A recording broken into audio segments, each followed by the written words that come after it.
primero de todo, gracias a DNU por darme la oportunidad de estar hoy aquí presentando nuestro trabajo titulado Modelo celular de la deficiencia de tirosina hidroxilasa, búsqueda de nuevos tratamientos. Este es un trabajo que se ha realizado en colaboración entre el Hospital Sant Joan de Déu y el laboratorio de la doctora Consiglio en Iribell. Entonces, la deficiencia de tirosina hidroxilasa, yo imagino que cuando se habla de Parkinson, todo el mundo piensa en una persona mayor que tiene temblores, que le cuesta caminar. Sin embargo, existe un parkinsonismo, que es el parkinsonismo infantil, que afecta a niños. Este es el caso de una enfermedad ultra rara llamada deficiencia de tirosina hidroxilasa, o THD.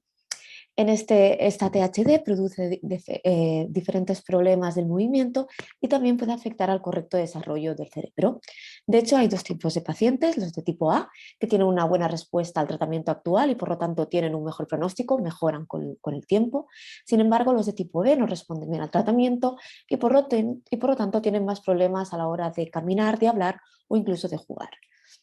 Hablamos de enfermedad ultra rara porque hay muy pocos casos descritos en todo el mundo. Para que os hagáis una idea, en España solo hay 4 de esta enfermedad, de la THD. Entonces, para hablar un poco de la vía metabólica afectada, lo que observamos es que hay un defecto en la síntesis de la dopamina, ya que hay un defecto en esta enzima, la tirosina hidroxilasa, y esto afectará la cantidad de dopamina que se produce en el cerebro.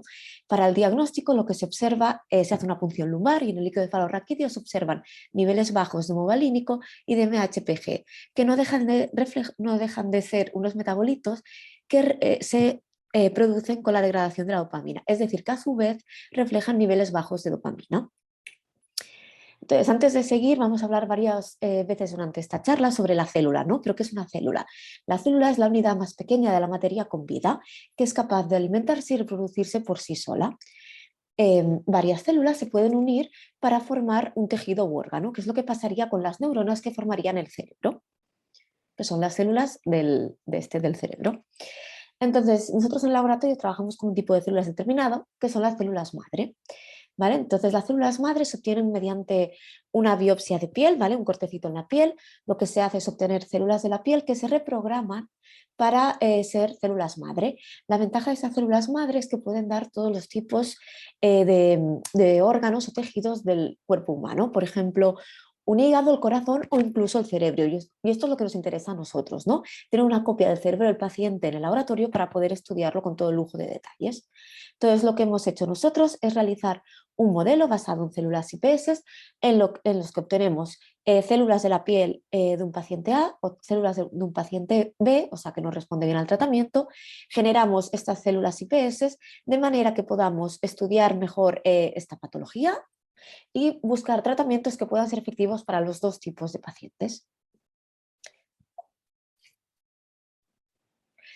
Entonces, cuando estudiamos estos cultivos en el laboratorio, lo que hacemos es comparar las células derivadas de los pacientes o los cultivos derivados de los pacientes, tanto del A como en el B, y compararlos con un control o individuo sano. ¿De acuerdo? Entonces, lo que pudimos observar ya rápidamente es que al compararlos con el control veíamos menos cantidad de neuronas, es decir, había menos neuronas TH. Y estas también parecían estar menos comunicadas. Si lo estudiábamos con más detalle, tenéis que imaginaros una neurona como un árbol que tiene sus diferentes ramas. Entonces, lo que calculamos es la cantidad y la largada de estas neuritas, entonces, de estas ramificaciones que llamamos neuritas. Entonces, veíamos cómo las neuronas de los pacientes están menos ramificadas y también son más cortas. Esto vendría a decir que estas neuronas son menos complejas al compararlas con el control. Lo que hacemos a continuación es, evidentemente, mirar aquello que está afectado en estos pacientes. Entonces, miramos la cantidad de TH, que es el enzima mutado o el enzima deficiente en esta patología. Entonces, lo que observamos es que vemos menos cantidad de esta TH en las células derivadas de los pacientes al compararlas con aquellas que vienen del control. Por otro lado, también esperamos que si hay un defecto en esta enzima tengamos menos dopamina. Para comprobarlo hacemos otro tipo de experimento, otro tipo de ensayo, en el que realmente vemos cómo los niveles de dopamina en los pacientes o en las células derivadas de los pacientes son más bajos que en el control, como podéis ver aquí. Entonces, una vez que hemos podido ver que este es un buen modelo, ya que podemos ver bastante similar la sintomatología que veríamos en los pacientes, lo que hacemos es empezar a probar diferentes tratamientos para ver si encontramos uno que funcione en los dos pacientes, ¿no? Los de tipo A y los de tipo B. Sin embargo, lo primero que había que hacer es testar el tratamiento que ya se está dando a los pacientes, ¿no? Para ver si encontrábamos la misma respuesta. Este tratamiento es L-Dopa más carbidopa. Entonces ahora os enseñaré las imágenes sin el tratamiento y con el tratamiento. En un control, en el paciente, en las células derivadas del paciente A y las células derivadas del paciente B.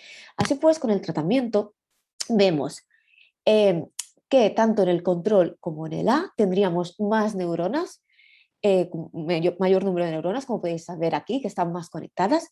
También vemos cómo mejora la complejidad de estas, ya que vemos que, que hay más ramificaciones y estas son más largas, pero no así en el B, que mantienen la misma complejidad, es decir, una complejidad baja. Con lo cual podríamos decir que en el B nos responde. Pero bueno, sin embargo, visualizamos otras cosas, ¿no? También miramos qué pasaba con el tratamiento a nivel de la expresión de TH. Entonces veíamos como el menos es sin tratamiento, el más es con tratamiento. Veíamos como en el control aumentaba la cantidad de TH en las células derivadas del paciente A también, pero no en el B. Y lo mismo ocurre a nivel de dopamina. Sí que vemos un aumento en todas, es cierto, pero este aumento es muchísimo más claro en el caso del control y en el A. Así que, como conclusión de esta parte, podríamos decir que el tratamiento de L-Dopa mejora varios aspectos en los cultivos derivados del paciente A, pero no en los del B.